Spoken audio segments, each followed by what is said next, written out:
네, 반갑습니다. 이번엔 물리 2단원 에너지띠와 반도체 단원 같이 공부해 보겠습니다. 이 앞에 단원에서 우리가 수소 원자의 에너지 준위에 대해서 설명을 했죠. 그거는 앞에서 배운 단원은 원자 핵 하나의 전자 이 두 개와 관련된 내용이에요. 그러니까 원자 핵이 하나밖에 없을 때는 에너지 준위가 이렇게 특정 궤도만 전자가 존재할 수 있다. 이것이 에너지 준위의 특징인데 원자핵이 이렇게 하나가 아니고 여러 개가 뭉쳐지면은 어떤 현상이 발생하냐에 대한 단원입니다. 그래서 앞에 단원에 대해서는 이제 기체 원자의 에너지 준위를 배운 게 앞에 단원이고 한 원자 그러니까 뭐 수소랑 수소 원자 사이에 거리가 멀어요. 그래서 한 원자가 다른 원자에 영향을 주지 않아서 한 원자에서 원자핵과 에너지 그 전자가 존재할 수 있는 에너지 준위와 멀리 떨어진 원자핵과 에너지 준위 요 차이가 서로 같아. 그러니까 같은 종류 기체 원자끼리는 그 에너지 준위라는 게 서로 값이 같다는 얘기예요. 기체에서는. 근데 고체라는 건 이 원자들이 따닥따닥 붙어 있는 걸 고체라고 하거든요. 그래서 원자 사이 거리가 가까워져서 이 원자핵이 하나 있다가 두 개 있다가 많아지면 이 에너지 준위 보이세요? 에너지 준위가 미세하게 두 줄로 생기고 근데 원자핵이 막 무한히 많아져. 무한히 많아지면 요 에너지 준위들이 모여서 띠를 형성합니다. 띠를. 중요한 게 이게 첫 번째 에너지띠, 두 번째 에너지띠, 세 번째 에너지띠 이렇게 나뉘죠.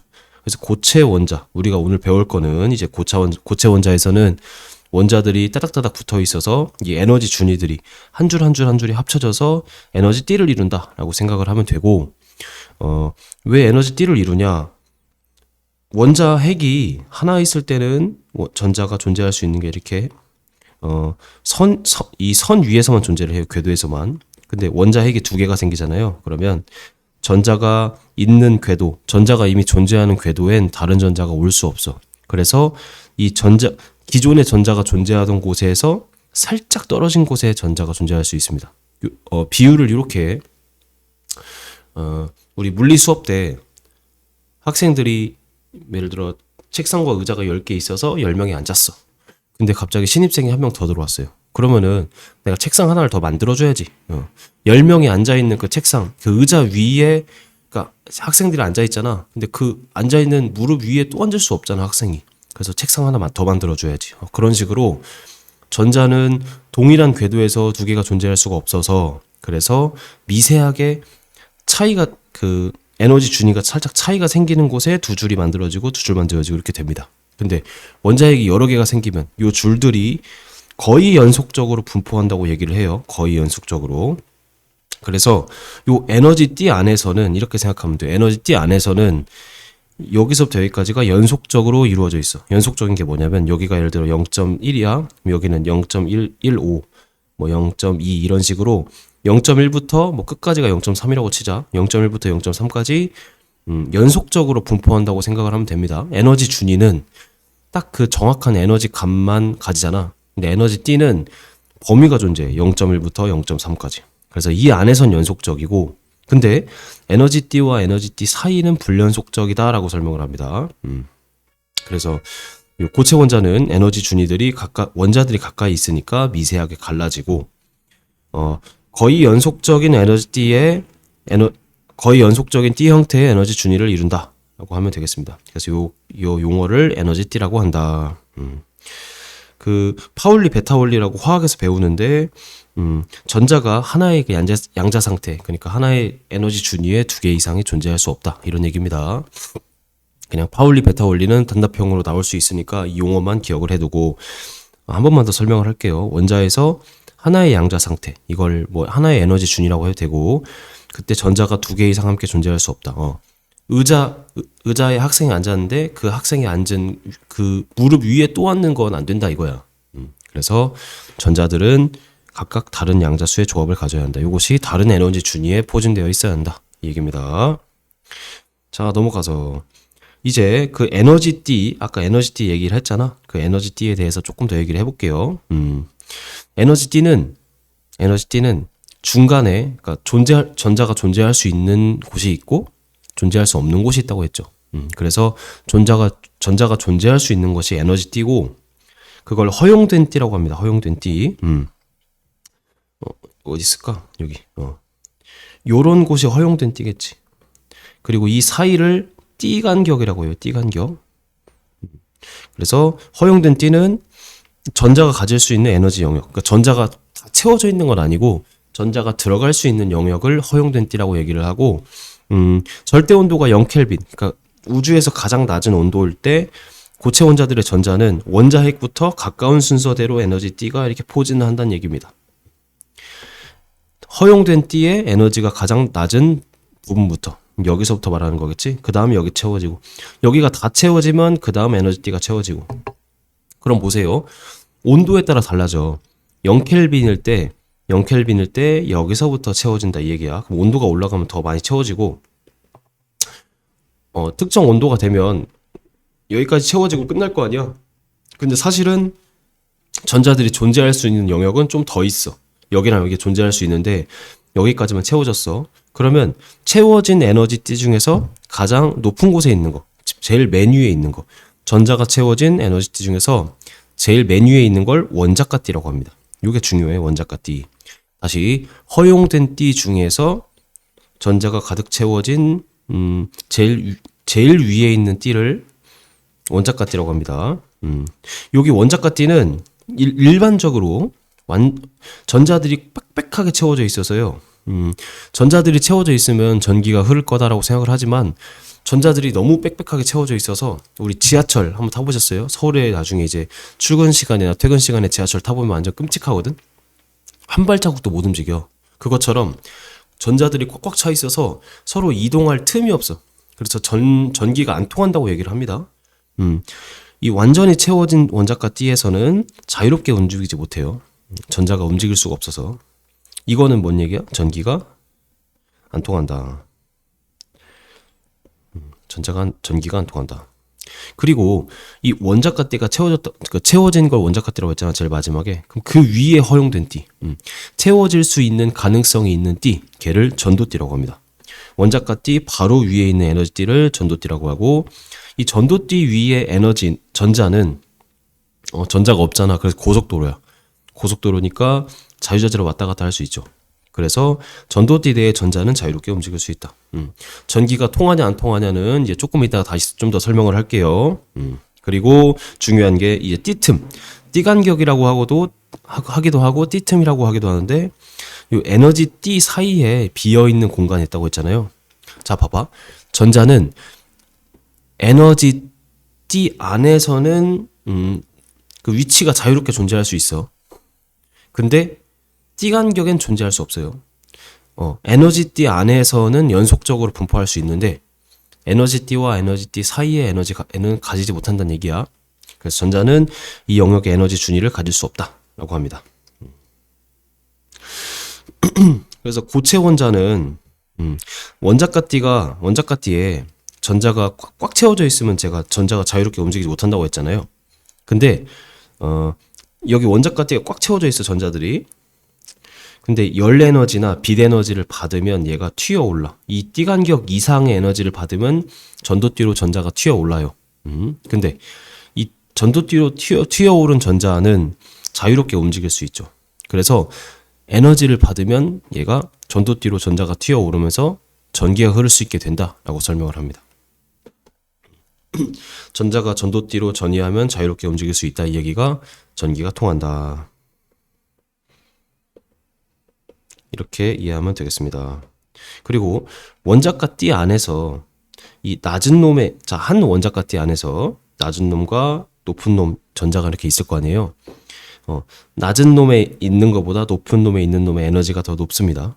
위로 올라갈수록 전자의 에너지 준위가 더 높다. 자, 그 다음 이제 고체, 제가 아까 전기 얘기를 했잖아요. 전기는 결국에 전자의 흐름을 얘기하는데, 이 고체가 우리가 알겠지만 고무나 철 둘 중에 전기가 누가 더 잘 흐릅니까? 철이 더 잘 흐르지. 그렇게 어떤 물체는 전기가 잘 흐르고 어떤 물체는 전기가 잘 흐르지 않는, 그거에 대해서 얘기를 좀 더 해볼게요. 일단 전기 전도성이라는 걸 정의를 합니다. 뭐냐면 물질이 전류가 얼마나 잘 흐르는지를 나타내는 성질을 전기 전도성이라고 합니다. 전기가 잘 흐르면 이 물질은 전기 전도성이 높네 이렇게 설명을 하겠죠, 그렇죠? 전기 전도성이 좋으면 물질의 전류가 잘 흐르고 좋지 않으면 전류가 잘 흐르지 않는다. 이건 직관적이니까 넘어갈게요. 자, 그러면 중요한 게 이 전기 전도성이 좋은 물체와 아닌 물체가 차이점이 있을 거 아니야. 그 차이점을 자유전자와 양공으로 설명을 합니다. 자유전자와 양공.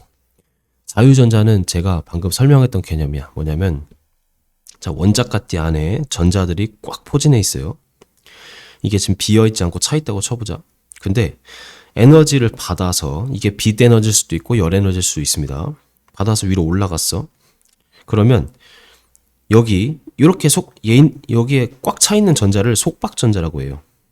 속박전자. 근데 속박전자가 에너지를 받아서 튀어오르잖아. 걔를 자유전자라고 합니다. 두 가지가 있어. 속박전자, 자유전자. 그래서 써보세요. 속박전자 vs 자유전자. 자유전자, 전도띠로 전자가 전이를 해서 자유전자가 되면 이 자유전자는 이 물질이 전기가 흐를 수 있게끔 해주는 매개체가 됩니다. 그래서 자유전자는 고체 내부를 이제 자유롭게 움직일 수 있게 돼요. 전도띠 위에서. 그래서 자유전자가 많아질수록 전류가 잘 흐르겠지. 전자 하나하나의 흐름이 이제 전류에 기여를 하니까. 그리고 두 번째가 중요한 게 양공입니다. 양공은 뭐냐면 전자가 올라갔잖아. 그럼 빈자리가 생기지. 아까는 빈자리가 없어서 전자들이 못 움직인다고 했잖아요. 근데 전자들이 올라가서 빈자리가 생기면 그 옆에 전자들이 좀 숨쉴 구멍이 생기죠. 요건 이런 느낌이야. 우리 물 나중에 스킨 스쿠버나 아니면 물장난을 하면은 그 물 안에서 우리가 이게 입이야. 공기방울을 내가 불어요. 그러면 얘가 점점 커지면서 위로 올라가지. 그럼 문제. 이 공기방울이라는 거는 존재하는 겁니까? 아니죠. 공기방울은 물이 없는 공간이잖아, 그냥. 그러니까 공기방울이라는 물질이 존재하는 게 아니고 물이 가득 차 있는데 물이 없는 그 공간을 공기방울이라는 물체처럼 약간 우리가 보잖아. 그거랑 마찬가지야. 양공은 실제로는 존재하지 않는 물질인데 전자들이 그냥 빈 공간이야. 근데 빈 공간이 적다 보니까 전자들이 막 채우면서 공기방울이 위로 올라가듯이 그 전자들의 바닷속에서 전자들이 이 자리를 메꾸니까 자, 공기방울이 올라가는 이유가 자, 공기방울이 있어. 근데 옆에 물들이 여기를 채워. 그럼 얘가 밀려 올라가면서 공간이 또 생기겠죠. 그럼 여기 있던 물들이 또 채우고 그러면서 올라가는 거잖아. 왜냐면 공기라는 건 물보다 가벼우니까 밀도가 낮으니까 올라가겠죠. 그래서 공기들이 있는 공간을 물이 채우면서 공기방울이 올라가는 것처럼 보이듯이 전자들이 가득 차 있는 곳에 그 빈 공간이 움직이는 개념으로 보는 거야. 그래서 양공은 실제로 존재하지 않지만 그냥 플러스 전하를 띤 입자처럼 우리가 여기는 거야. 다시 양공은 실제 존재하는 게 아니에요. 근데 플러스 전자처럼 우리가 보는 거야. 왜냐면 여기 있던 양공이 자, 옆에 전자들이 있어. 이런 식으로 이동해. 전자가 이 자리를 채우면서 그리고 이런 식으로 이동해. 그럼 실제로는 플러스 전하가 오른쪽으로 움직이는 것처럼 보인다는 얘기야. 그래서 속박전자가 자유전자가 되잖아요. 그럼 그 빈자리를 원자가띠에선 양공이라 부르고 그 양공 때문에 움직인다라고 설명을 합니다. 그러면 기본적으로 순수 반도체, 이제 반도체는 그 다음 단원에 배우니까 자세하게 얘기 안 할 건데 속박전자 하나가 자유전자가 되면서 양공이 되지. 그럼 그 둘의 수는 같아야겠죠. 아무것도 없던 건데 하나가 올라갔으니까 요거 자유전자 하나 생기고 양공 하나 생기겠지. 그렇게 생각해도 돼. 자, 그래서 전기는 자유전자와 양공에 의해서 전기가 흐른다. 전기의 그 전기 전도성이 결정된다라고 할 수 있겠죠. 그 다음에 이제 전기 저항은 우리가 중3 때나 배웠어서 중학교 때 이 저항이 높다는 건 전기가 잘 안 흐른다는 얘기죠. 고무나 나무 이런 것들은 저항이 되게 높은 걸로 알고 있잖아. 그래서 전기 전도성이 높으면 저항이 작고 전기 전도성이 작으면 저항이 크다. 반비례 관계겠죠? 반비례. 자, 넘어갑시다. 그래서 이 고체들마다 고체를 이루는 그 물질이나 아니면은 그 배합, 같은 물질이라도 배합 상태에 따라서 요 전기 전도성이 달라집니다. 왜? 이 배합 상태에 따라서 에너지 구조가 달라지거든. 에너지 띠의 구조가. 자, 그래서 실제는 이것보다 더 복잡한데 이렇게 단순하게 설명을 합니다. 뭐냐면 도체, 절연체, 부도체. 절연체는 부도체라고 하겠죠? 미안해. 도체, 절연체, 반도체. 반도체는 그 다음 단원에서 좀 더 자세하게 배웁니다. 일단 도체를 봅시다. 도체는 반도체부터 볼게요. 반도체는 일반적이야. 뭐냐면 원자가 띠와 전도띠가 있으면 중간에 띠 간격이 있죠. 그래서 적당한 에너지를 받으면 여기서 전자가 튀어오를 수 있어. 근데 반면에 절연체, 부도체는 이 띠 간격이 엄청 높아요. 띠 간격이 엄청 커. 그래서 웬만한 에너지로는 원자가 띠에서 전자로 튀어오르기가 힘들어. 왜냐면 이 간격이 너무 크기 때문에. 그래서 띠 간격이 매우 넓어서 전자가 전도띠로 올라갈 수가 없어서 전류가 거의 안 흘러요. 전기 전도성이 높지 않고, 대표적으로 얘도 알아두세요. 다이아몬드, 유리, 나무, 고무, 비금속 물질. 반면에 도체는 띠 간격이 거의 없거나 전도띠랑 원자가띠가 그냥 겹쳐 있는 형태를 도체라고 합니다. 그래서 원자가띠가 일부만 차 있어. 아까는 뭐 제가 가득 차 있다고 설명을 했지만 가득 차 있지 않을 수 있어요. 가득 차 있지 않은 걸 이제 도체라고 하는데, 원자가띠가 일부만 차 있거나 아니면 원자가띠가 전도띠가 겹쳐서 띠 간격이 없어. 띠 간격이 없다는 얘기는 작은 에너지로도 전도띠로 바로 위로 올라간다는 얘기지. 그러니까 작은 에너지로도 위로 올라가니까 내가 에너지를 살짝만 줘도, 아니면 온도가 살짝만 높아져도 이 전기 전도성이 좋아지는 걸 도체라고 하겠죠. 그렇죠? 그래서 전기 전도성이 매우 좋다. 자, 예시는 우리가 알고 있는 철들. 자, 그리고 반도체는 그 중간이라고 했어. 그래서 예시만 알아주세요. 규소랑 점화류. 이게 뭐겠어요? 여기다 써보세요. 원자가, 전자 4개. 원자가 전자라는 표현이 여기 물리에서는 등장하지 않지만 화학에서 배우기 때문에.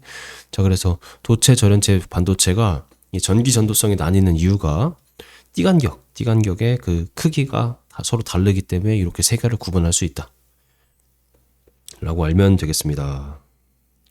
자, 아까 전기 전도성에 대해서 얘기를 했으니까 이제 그 전기 전도성을 수학적으로 어떻게 얘기를 하냐. 전기 전도도라는 단위라기보다는 전기 전도도라는 어떤 뭐라고 할까? 수식이 등장하는데 얘를 시그마라고 있습니다. 시그마. 이렇게 써요. 시그마 이렇게.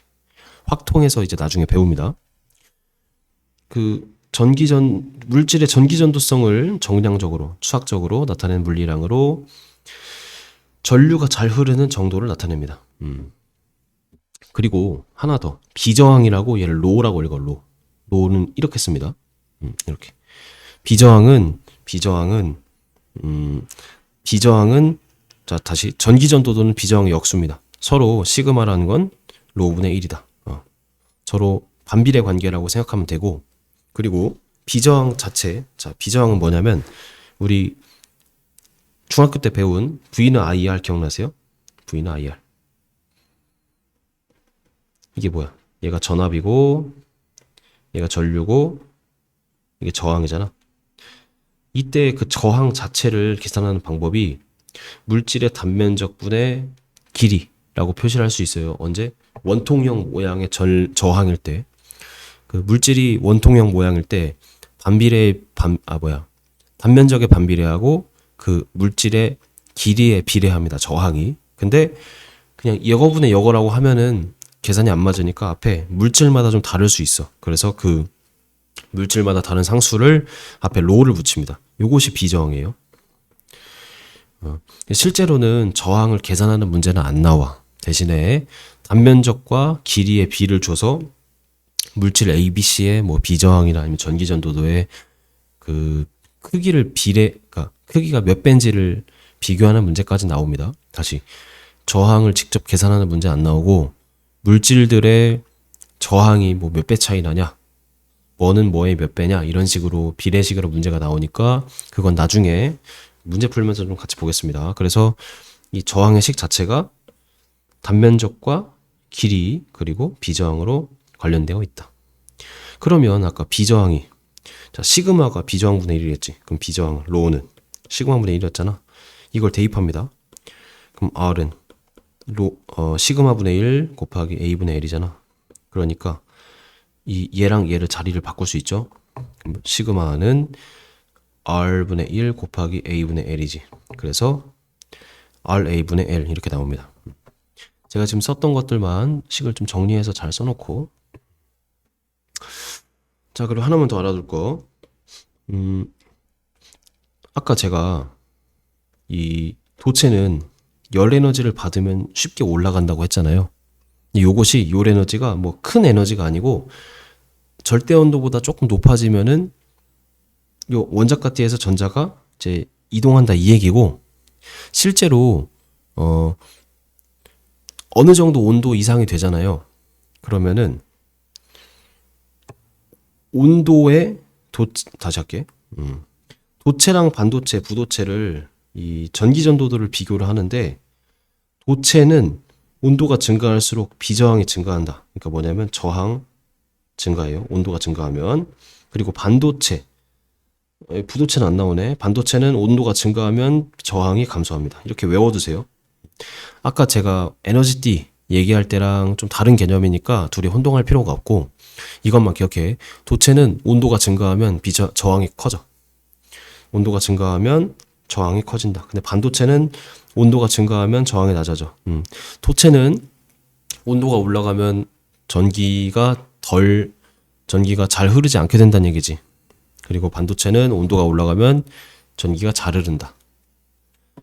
다시, 도체는 온도가 증가할수록 전기 전도도 감소, 전기가 잘 안 흐른다 이 얘기고, 반도체는 온도가 증가할수록 전기 전도도 증가. 왜 그러냐면 이 도체는 자유전자가 이 전기 전도도를 결정한다고 이제 알려져 있어요. 아까 제가 전기 전도도를 결정하는 요소가 자유전자와 양공 두 개가 있다고 했잖아. 근데 도체는 그 두 개 중에 자유전자로 인한 전기전도도 변화가 커. 그러니까 도체는 자유전자 때문에 전기전도도가 결정된다라고 알고 있으면 되고, 근데 그 온도가 높아지면 이 원자핵이 진동한대요. 원자핵들이 촘촘히 박혀 있고 그 위를 자유전자들이 움직이는데 원자핵이 진동을 하는 게 커져. 온도가 높아지면.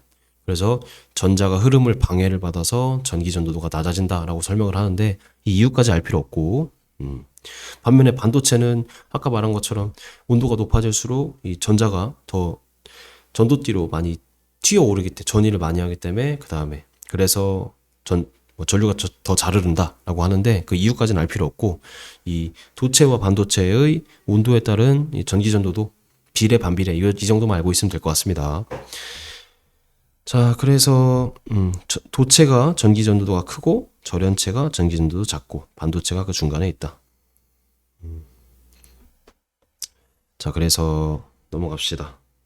전기전도도 이제 계산하는 문제, 요 구체적인 수치를 물어보는 문제는 없고, 문제마다 뭐 단면적, 그 다음에 저항의 길이, 이런 걸로 전기 전도도나 아니면은 비저항을 측정하는 문제가 있으니까 그건 나중에 좀 해보겠습니다. 자, 넘어가고 개념 확인 문제 좀 풀어봅시다. 기체 에너지 준위, 원자가 멀리 떨어져 있어 서로 다른 원자에 영향을 주지 않으므로 같은 종류의 기체 원자에 대한 에너지 준위가 서로 같다. 두 번째, 에너지 준위들이 촘촘하게 모여서 연속적인 띠 형태를 이룬다. 뭐예요? 에너지 띠. 세 번째, 원자가 띠 에너지 준위가 가장 높은 띠이다. 네 번째, 원자가 띠 위에 바로 있는 거 전도띠. 5번, 에너지 띠 사이의 간격, 띠 간격. 전자는 이 영역의 에너지 준위를 가질 수 없다. 자, 빈자리 뭐라고 했어요? 양공. 플러스 전하와 같은 역할을 한다. 도체의 띠 간격은 도체보다 좁고, 도체보다 넓지? 넓고, 전원체보다 좁다. 자, 전류가 잘 흐르는 정도를 나타내는 물리량 뭐겠어요? 전기 전도도. 그리고 뭐의 역수야? 비저항의 역수. 전기 전도도의 기호가 뭐예요? 시그마. 그리고 비저항은 로. 자, 하나만 더 쓸까? 저항은 뭐랑 같아? 로 곱하기 A분의 L. 이게 단변적이고, 이게 저항의 길이에요. 근데 로는 아까 뭐였어? 시그마 분의 1 곱하기 A분의 L이었잖아. 얘랑 얘가 반비례. 그럼 따라서 얘랑 얘 자리 바꾸면 시그마는 R분의 1 곱하기 A분의 L. 이 정도는 알아두면 좋겠다. L을 소문자로 쓰면 될 것 같아요. 자, 그래서 여기 문제까지만 좀 풀어볼까? 에너지 D는 기체 원자에서 나타난다. 아니죠. 고체 원자야. 두 번째, 전자는 띠 간격에 해당하는 에너지를 가질 수 없다. 맞죠? 세 번째, 에너지 D, 이거 별표. 에너지 D에서는 그 안에서는 에너지 준위가 연속적이다. 두 번째, A는 전도띠죠. 전도띠고 B는 띠 간격. C는 원자가띠. B의 크기와 전기 전도성 크기. B가 크면 전기 전도성이 낮아. 알겠죠? 세 번째, 원자가띠에 있던 전자가 뭐야? 띠간격 이상의 에너지를 흡수하여서 뭘로 전이해? 전도띠. 그래서 양공은 플러스 전하와 같은 역할을 한다. 네 번째, 가는 뭐야? 얘랑 얘 겹쳐 있잖아. 그래서 고체. 도체. 나는 얘랑 얘 비교를 하면 얘가 반도체고 얘가 부도체, 절연체. 자, 띠 간격이 없어. 고체. 원자과 띠가 완전히 채워졌다. 둘 다. 절연체와 반도체 둘 다 채워져 있습니다. 그리고 원자과 띠와 전도띠의 띠 간격이 가장 큰 게 절연체겠죠? 절연체. 마지막, 전기 전도성과 전기 전도도. 전기 전도성이 좋으면 물질에 잘 전류가 흐르지, 그치? 비저항이 클수록 전기 전도도가 낮습니다. 그리고 도체는 절연체보다 전기 전도도가 크다, 맞죠? 그래서 이번 영상은 여기까지 찍겠습니다.